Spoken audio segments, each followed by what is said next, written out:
하나님 말씀 보겠습니다. 레위기 19장입니다.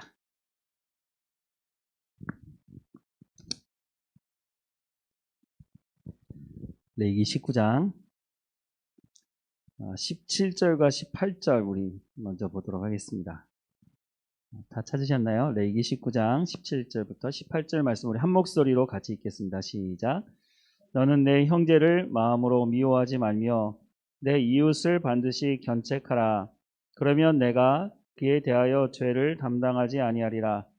원수를 갚지 말며 동포를 원망하지 말며 내 이웃 사랑하기를 내 자신과 같이 하라. 나는 여호와니라. 아멘. 지금 저희가 보고 있는 성경은 개역 개정판이라고 하거든요. 근데 개역판 옛날에 보던 성경하고 개역 개정판하고 이렇게 보면 별로 차이가 없는 부분도 있긴 있는데 약간씩 단어가 바뀌고 예전에 쓰던 말인지 모르겠는데 요즘 쓰지 않는 말을 조금 바뀌긴 했는데요. 그래도 이제 지금 우리가 사용하지 않는 말들이 많이 들어가 있기도 합니다. 어쨌든 조금 전에 읽었던 말씀을 개역 개정판에서는 보면 내 형제를 마음으로 미워하지 말며 내 이웃을 반드시 견책하라 라고 말씀을 하고 있는데, 이전에 썼던 개역판에 보면 책선이란 말씀을 쓰고 있습니다. 책선하라. 책선하라가 무슨 말인지 혹시 아시는 분이 계시나요? 저희가 평소에 쓰지 않는 말이거든요. 근데 이게 한자어기도 하고, 책선하라라는 말은요, 바르고 어진 일을 하도록 서로 친한 벗끼리 서로 권해라, 이런 말이거든요. 그러니까 너는 내 형제를 마음으로 미워하지 말며 내 이웃을 반드시 견책하고 책선하라, 이런 거는 지적질하라는 말이 아니고요. 정말 아끼는 마음으로, 사랑하는 마음으로 잘못된 부분이 있으면 그것을 이렇게 하는 것이 맞다라고 그렇게 말해주라는 거예요. 근데 사실은 사랑하는 마음이 없으면 그런 말도 사실 안 해주거든요. 그 사람이 뭐 그렇게 해가지고 잘못해서 실수하고 뭐 무슨 일이 있든지 말든지 나와 무슨 상관이야? 이런 말하면 진짜 아무 얘기도 안 하는 거죠. 그래서 사랑의 반대말이 미워하는 게 아니고 무관심이라고 말하잖아요. 형제를 사랑하는 것에 있어서 어떤 것까지 포함이 되어 있느냐면 그 사람이 정말 바른 길을 갈 수 있도록 이야기해 주는 것. 우리가 우리의 자녀들을 키울 때 그렇잖아요. 예전에 어렸을 때 봤던 동화가 기억이 나는데요. 여러분도 어렸을 때 보셨는지 모르겠는데 요즘 그 책을 찾아보려니까 제목도 생각이 안 나고 잘 찾아보기 쉽지 않은데, 어떤 내용이 있었느냐면 아이가 밖에 나가서 뭔가 이게 하나씩 이제 가져오기 시작을 했어요. 조그만 물건부터.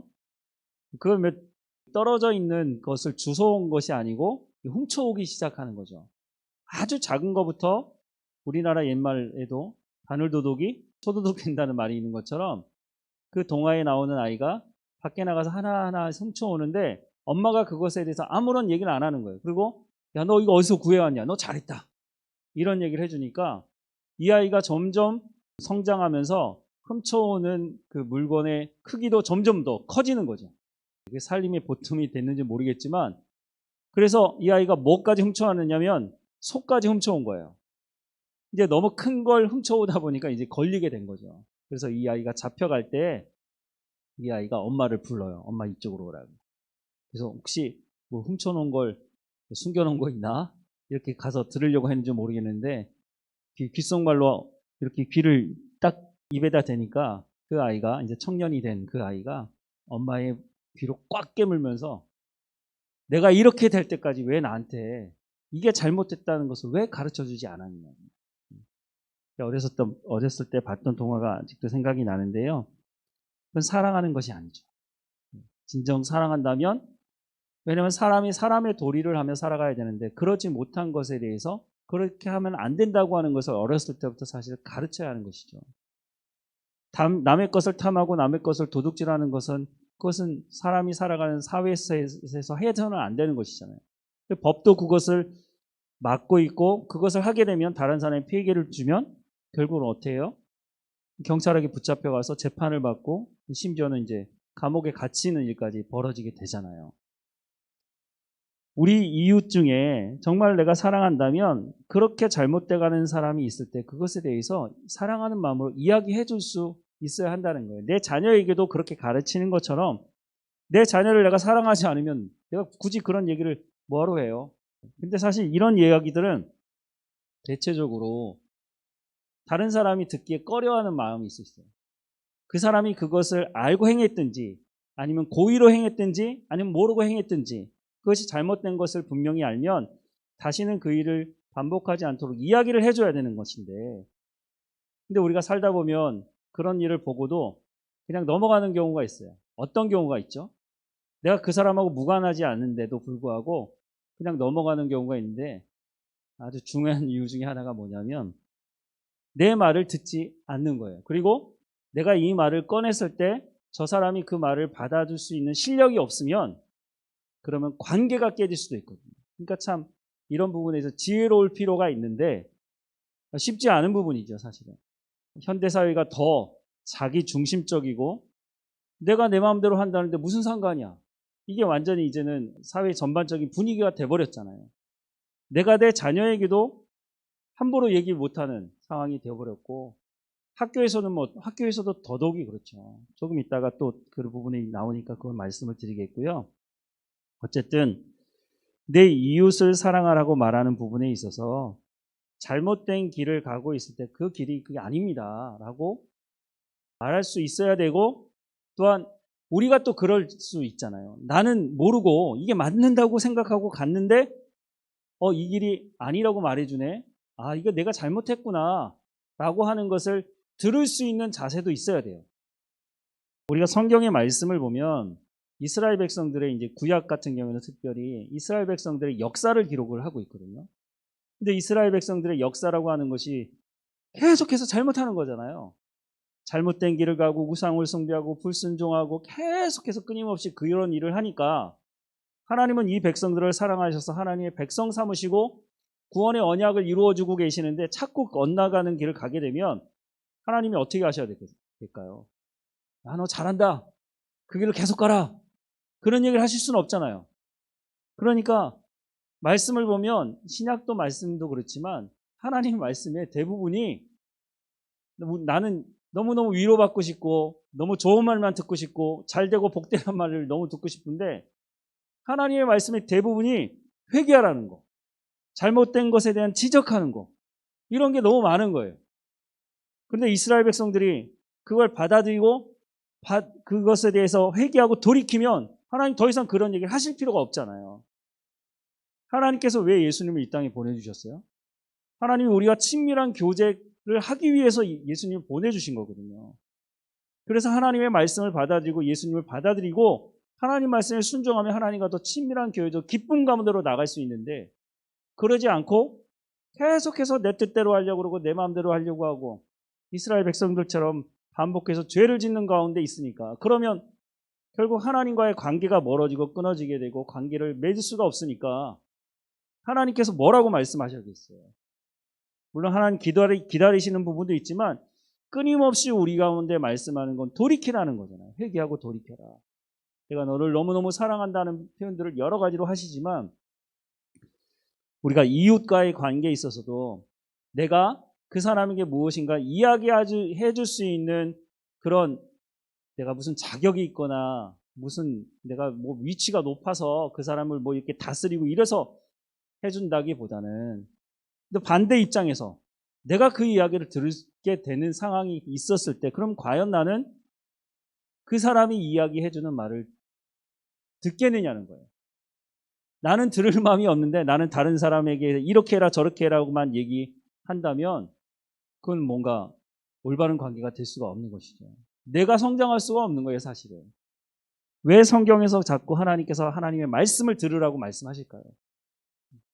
하나님께서 우리를 너무 사랑하시고 하나님 우리 가운데 하나님의 사람으로 살아가기 원하시기 때문에 잘못된 길을 가는 것에 대해서 그렇게 하지 말라고 말씀하는 것을 우리가 듣지 않으면 결국은 회개할 수가 없거든요. 하나님의 말씀을 듣지 못하면 회개할 기회를 놓치게 돼요. 그러면 결국 하나님과 친밀한 교제 가운데 나갈 수가 없게 되는 것이죠. 그러면 어떻게 돼요? 그냥 교회는 왔다 갔다 하지만 내 삶이 성숙함이 없는 거예요. 평생을 교회를 왔다 갔다 하고 많은 일을 할 수는 있을지 모르지만 결국은 내가 신앙생활하는 건 내가 그리스도의 장성한 분량에 이르기 위해서 신앙생활을 하는 거잖아요. 그리스도의 장성한 분량에 이르기 위해서 가장 중요한 게 뭐냐면 듣는 거예요. 하나님이 뭐라고 말씀하시는지를 듣는 거예요. 나도 나를 사랑하지만 사랑해야 되고 사랑하지만 나보다 나를 더 잘 아시는 하나님이 나를 훨씬 더 사랑하시잖아요. 그래서 예수님을 보내주신 거 아니에요? 예수님의 생명을 내어주시면서까지 나를 구원해 주신 그 하나님께서 내 가운데 잘못되라고 말씀하실까요? 그렇게 하지 않으시죠. 중요한 건 뭐냐면 내가 그 말씀을 들을 자세와 태도를 가지고 있느냐는 거예요. 내 주변에서 다른 사람이 얘기하는 건 듣지 않을 수도 있겠지만 하나님의 말씀은 하나님의 자녀들은 하나님의 말씀 반드시 들어야 되는 거예요. 나를 가장 잘 아시고 나를 사랑하시고 내가 하나님과 친밀한 교제를 하는 것을 하나님 원하시기 때문에 근데 그 관계가 잘 되어 있을 때 한 걸음 나아가서 그러면 내 이웃과의 관계에 있어서도 그러니까 교회 안에서도 성도들끼리 사실은 그런 부분이 있어야 되는데 이게 참 쉽지가 않아요. 근데 자존심 때문에 네가 뭔데 나한테 이렇게 얘기해? 뭐 이런 식으로 마음을 먹는다면 누구도 그 사람에게 이렇게 가는 게 맞습니다. 라고 누가 말을 해줄 수 있겠어요? 그리스도인이 되면서 우리가 첫 번째 가져야 되는 가장 중요한 태도가 있어요.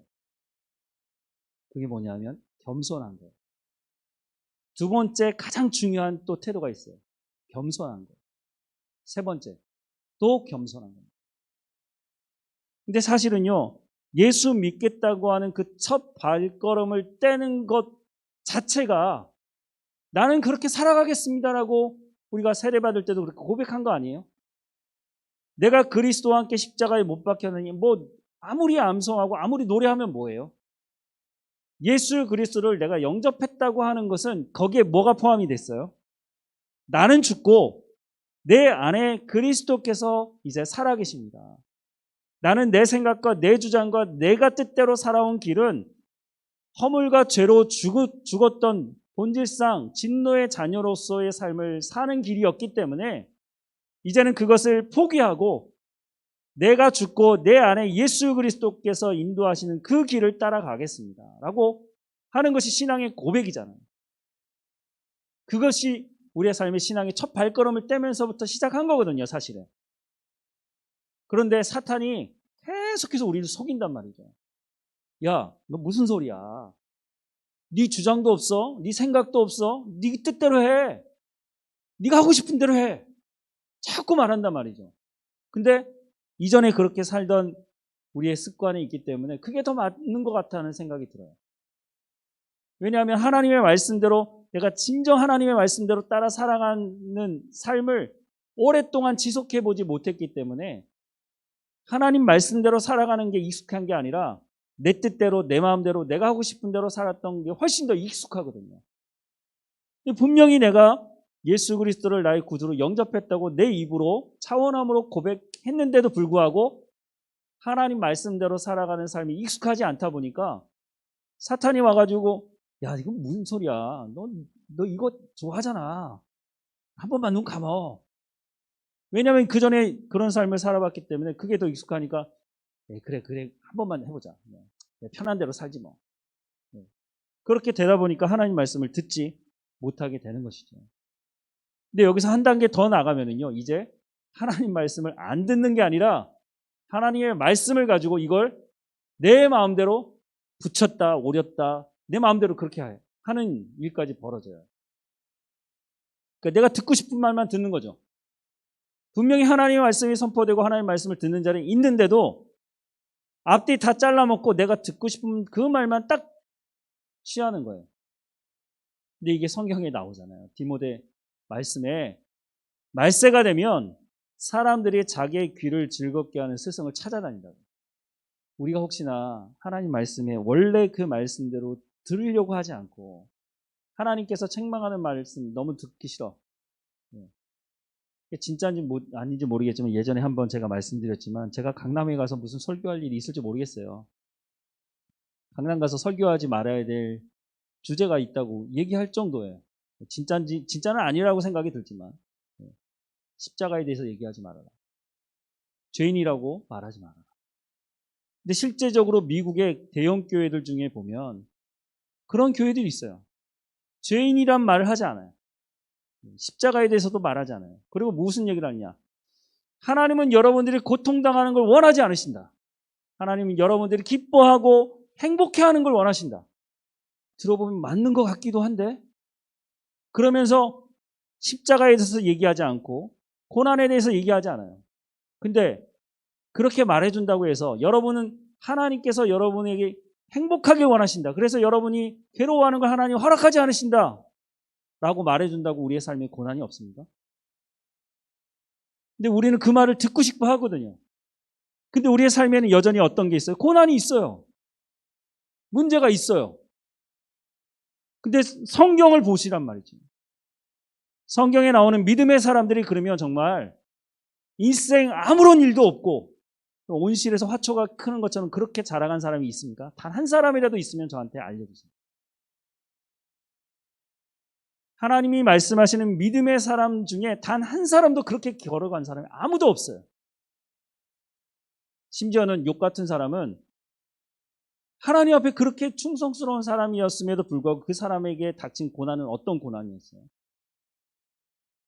우리가 그 고난을 당한다고 하면 정말 욥의 아내가 얘기했던 것처럼 하나님을 저주하고 죽을 수도 있을지 모르겠어요. 근데 그 고난을 누가 허락해 주신 거예요? 하나님이 허락하신 거예요. 욥의 생명은 건들지 말라라고 말씀하시면서 욥에게 허락된 그 고난은 너무너무 우리가 말씀을 통해서 그냥 그렇게 보니까 그렇지. 내가 욥이라면 과연 하나님께서 허락하셨는지는 모르는 거죠. 사실 욥 자체는. 하지만 더 넓게 보자면 하나님 모든 것을 주관하시는 분 아니신가요? 하나님 내가 고난당할 때 그 고난에 하나님 함께 하신다고 말씀하시는데 그 고난도 사실 하나님께서 허락해 주지 않으시면 사탄이 자기 마음대로 뭘 할 수가 없는 거예요. 근데 그 고난이 우리를 죽이기 위한 고난이 아니라 어떤 고난이에요? 하나님께 더 가까이 나가고 하나님에 대해서 더 깊이 알 수 있는 고난을 허락해 주시는 것이지. 하나님의 약속은 우리를 영원한 하나님의 나라로 인도하시겠다고는 언약의 말씀이 있잖아요. 우리가 이 땅에서 우리가 원하는 대로 잘 먹고 잘 살지 못할 수도 있어요. 초대교회 성도들은 예수 믿는 것 때문에 정말 제대로 된 삶 살아가지 못하고 잡혀서 순교당하는 사람들도 많았거든요. 근데 그 사람들에게 언약된 하나님의 나라가 있기 때문에 그 고난 속에서도 하나님께서 우리를 주관하시기 때문에 어떻게 보면 우리가 왜 이렇게 고난당해?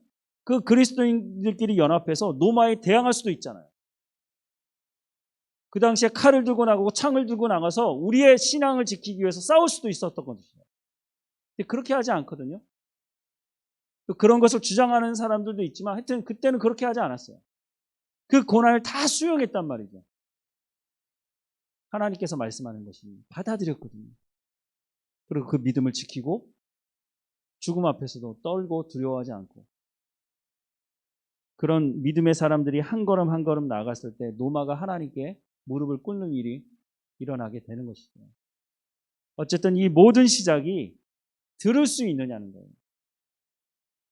지금 이 말씀에는 이웃에게 바른 길을 가도록 권면하라고 말씀하고 있지만 내가 그 말씀을 들어야 되는 자리에 있을 때 과연 나는 그 말씀을 들을 수 있겠느냐는 것이죠. 내가 말해줄 수 있다면 들을 수도 있어야죠. 그게 하나님의 말씀이라면. 물론 쓸데없는 얘기 너무 많죠. 비판하는 얘기, 너무 그런 얘기를 많아요. 모든 얘기를 다 들으라는 말이 아니라 이것이 하나님의 말씀이라면 내가 어떤 상황에 있든지 간에 내가 그것이 맞다고 의롭다고 생각하게 행했을지라도 그것이 하나님의 말씀이라면 거기서 멈추고 돌아서라고 말씀하신다면 멈추고 돌아설 수 있어야 한다는 거죠. 그래야 우리가 진정한 성숙한 가운데로 나갈 수 있다는 것입니다. 조금 더 보면 원수를 갚지 말며 동포를 원망하지 말며 내 이웃 사랑하기를 내 자신과 같이 사랑하라. 이 말씀은 레위기 19장에도 나오는 말씀이지만 신약에도 나오는 말씀이죠. 근데 예수님은요, 예수님 말씀은요, 상당히 강합니다. 셉니다. 여기는 뭐라고 되어 있냐면 원수를 갚지 말며 동포를 원망하지 말며 내 이웃 사랑하기를 내 자신과 같이 하라. 이렇게 말하고 있잖아요. 원수를 갚지 말라고 하는 걸 말씀하고 있는데 예수님 뭐라고 말씀하시죠? 원수를 어떻게 하라고요? 사랑하라고 말씀하죠. 예수님 말씀은 더 세요. 근데 본질을 사실은 얘기하신 거예요, 예수님은. 단순히 나 원수를 갚지 않을 거야 라고 하는 수준의 삶을 살아갈 것이 아니라 그 원수를 사랑하라고 말씀하고 있어요. 근데 누구를 위해서 이 말씀을 하실까요? 누구를 위한 말씀이에요? 이 원수를 예수님께서 사랑하라고 말씀하실 것까지 하는데 우리는 이렇게 생각할 수 있어요. 예수님 참 모르시네. 예수님 제가 당한 거 생각해 보면 정말 예수님 제가 잠을 못 자고 예수님 그렇게 얘기하시면 안 되죠. 이렇게 얘기할 수도 있을지 모르겠어요. 근데 예수님 너무 단호하세요. 원수를 사랑하라는 거예요. 예수님 십자가에 못 박히시고 죽으시면서 뭐라고 말씀하세요? 저들의 죄를 용서해달라고 말씀하십니다. 그 사람들 때문에 내가 지금 죽어가고 있는데 이거는 좀 이성적으로 생각하려고 그런 거 가지고는 이게 해결이 안 될 것 같아요. 예수님의 그 사랑을 내가 받아들이지 않고는 이거는 사실 받아들이기 쉽지 않아요. 우리가 일상생활을 하는 중에 나와 관계가 틀어져서 나에게 해코지하고 비난하고 그런 걸 뻔히 알고 있는 그 사람을 향해서 예수님 용서하라고 말씀하시면 이 말을 받아들이기 너무 쉽지 않아요. 근데 보세요. 그 사람을 용서하지 않으면요. 누가 괴로워요? 내가 괴로워요. 내가. 그 말을 하고 비난하고 했던 그 사람은요. 발 뻗고 잘 자요. 그게 더 열받죠 사실은. 그 시편 말씀에도 보면 하나님 너무합니다. 아니 악인들은 악을 저지르고 사기치고 이러면서 왜 이렇게 잘 먹고 잘 삽니까 하나님. 막 그런 마음의 분노를 쏟아내는 그런 시편이 있거든요. 너무너무 화가 더 나는 거예요 그냥. 악을 저지르는 사람이 나보다 더 못 살든가 아니면 고난을 당하든가 아니면 어디 가가지고 다리가 부러지든가 막 그러면 속이 다 시원할 것 같은데 오히려 더 잘 사는 것 같아. 더 열받는 거죠. 더 용서가 안 되는 거죠. 근데 그것 때문에 내가 망가져요. 가장 첫 번째는 내가 잠을 못 자고 내가 육체의 문제가 생겨요.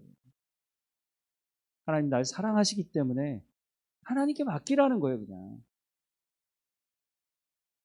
하나님께 맡기고 너 그 원수를 갚으려고 하지 말아라는 거예요. 성경에 그래서 뭐라고 말씀하세요? 원수 갚는 것이 누구에게 있다고요? 하나님께 있다고요. 내가 심판한다고 그 사람의 문제가 해결되지 않아요. 근데 결국은 하나님께서 어떻게 하신다고요? 하나님이 그 죄에 대해서 심판하신다고요. 지금은 잘 먹고 잘 사는 것 같지만 그 사람이 악을 행하고 더 잘 되면 잘 될수록 그 사람이 회개하겠어요? 안 하겠어요? 회개하지 않습니다. 하나님이 주시는 은혜 가운데 가장 큰 은혜 중에 하나가 뭐냐면 회개하고 돌이키는 것이에요. 그래야 하나님을 만날 수 있고 그래야 하나님과 친밀한 교제를 할 수 있고 그래야 우리가 영원한 하나님의 나라에 갈 수 있기 때문에. 근데 악을 저지르고 사기를 치고 비난하고 그런 일을 즐겨하는 사람이 더 잘 돼. 그 사람은요 제가 보기에는 정말 불행한 거예요. 그렇게 해서는 회개할 수가 없어요. 사람이 언제 회개하나요? 우리가 평상시에 하나님 말씀에 우리를 비춰보면서 거울을 삼아서 우리가 신앙생활 잘하면 참 좋은데 우리도 참 연약해서요. 우리도 참 이스라엘 백성들 뭐라고 그러지만 우리도 목이 곧아가지고 평안할 때는요. 내가 죄인인지 내가 죄를 저질렀는지 뭐 했는지 그냥 살아요. 그러다가 고난이 딱 닥치면 그리스도인들에게 가장 큰 은혜는 그 고난을 통해서 하나님을 만나게 되고 회개하고 돌이킨다는 거예요. 그 고난이 그냥 단순히 고난이 아니죠. 그 일을 통해서 회개하게 되고 그게 죄의 문제로 시작된 것이라면 회개하게 되거든요. 물론 모든 고난이 죄로부터 시작하는 게 아니죠. 아까도 말씀드렸지만 욥도 마찬가지고. 하나님께서 우리를 사랑하시기 때문에 원수를 갚지 말며 동포를 원망하지 말라는 것이에요. 하나님 나를 사랑하시기 때문에. 우리의 삶 가운데 참 이 사회를 이루어가 살면서 또 교회 공동체 안에도 마찬가지고 가정도 마찬가지고 정말 사랑하고 싶지 않은 마음이 일어날 때가 있습니다. 사람이라면 누구나 그래요. 누가 완벽하겠습니까? 다 감정이 있고 자존심이 있고 내가 생각하는 게 있는데 그게 깨져나가고 그것을 공격하고 그게 어떤 문제든지 간에 계속해서 그것을 흠집내려고 할 때 지렁이도 밟으면 꿈틀거린다 그러는데 나라고 가만히 있겠습니까? 근데 그때 어떻게 하라고요? 우리가 해야 되는 것은요. 하나님 앞에 엎드려서 은혜를 구하는 것입니다. 그리고 원수를 갚지 않는 거예요. 원수를 갚게 되면 그걸로 끝나나요? 또 다른 문제가 또 일어나게 되어 있습니다. 하나님께 맡기는 거 쉽지 않지만 하나님은 맡기라고 말씀하십니다. 그게 문제를 해결하는 가장 빠른 길입니다. 가장 간단하게 해결하는 방법이기도 하고요. 쉽지 않은 길인 줄 알지만 우리가 하나님께서 거룩한 삶을 살아가라고 말씀하시는데 그 거룩한 삶의 하나가 뭐냐면 원수를 갚지 않는 것이라고 말씀하고 있습니다. 그리고 하나님께 그냥 맡겨주세요.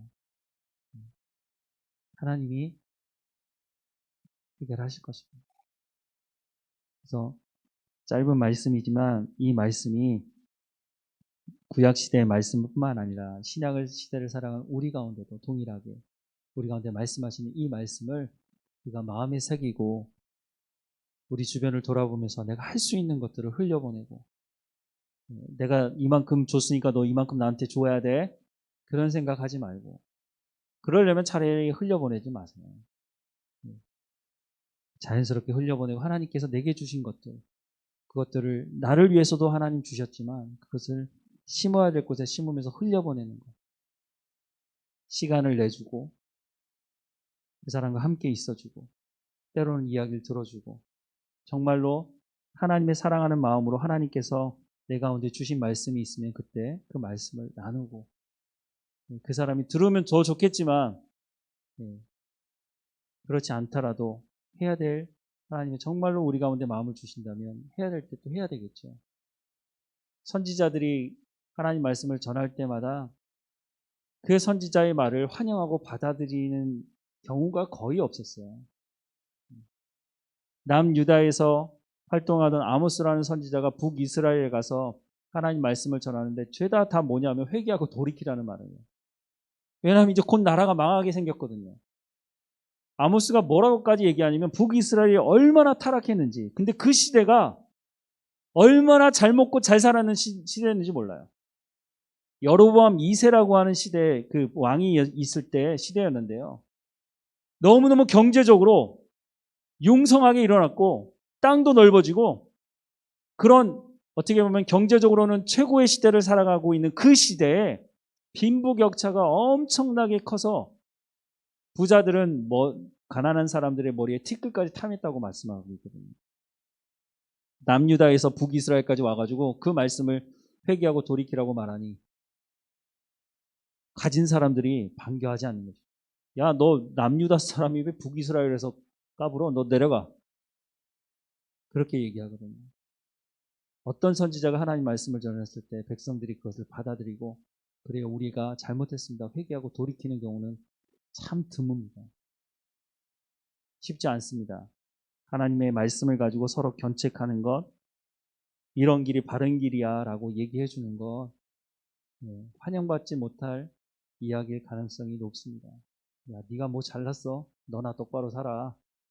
그렇게 얘기하는 시대를 살아가고 있지만 먼저 우리의 삶을 통해서 하나님을 믿는 사람들의 삶이 어떤 것인지 보여주고 또한 정말로 사랑하는 마음을 가지고 하나님께서 내 가운데 주신 말씀이 있다면 그 말씀을 겸손하게 나누고, 내가 그 말을 들어야 되는 상황이 있다면 하나님께서 나에게 이런 말씀을 하시는구나 라고 들을 수 있는 은혜가 우리 가운데 있기를 간절히 소망합니다. 기도하겠습니다.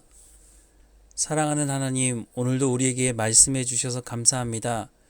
내 형제를 마음으로 미워하지 말며 내 이웃을 반드시 견책하라 라고 말씀하신 말씀대로 한 공동체로, 예배하는 공동체로 불러주셨으니 하나님의 말씀에 순종하고 함께 협력하여서 하나님의 나라를 이루어갈 수 있도록 은혜를 허락해 주옵소서.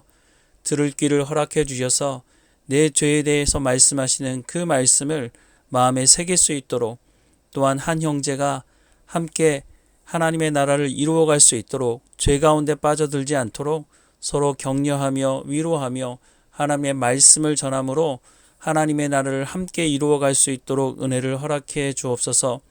원수를 갚지 말며 동포를 원망하지 말며 내 이웃 사랑하기를 내 자신과 같이 사랑하라고 말씀하신 하나님의 말씀대로 원수 갚는 것을 하나님께 맡겨드리게 하시고, 우리는 하나님의 말씀대로 할 수만 있으면 화목하게 하라고 말씀하셨으니 그 말씀대로 순종하며 살아가는 우리의 삶이 될 수 있도록 은혜를 허락해 주옵소서.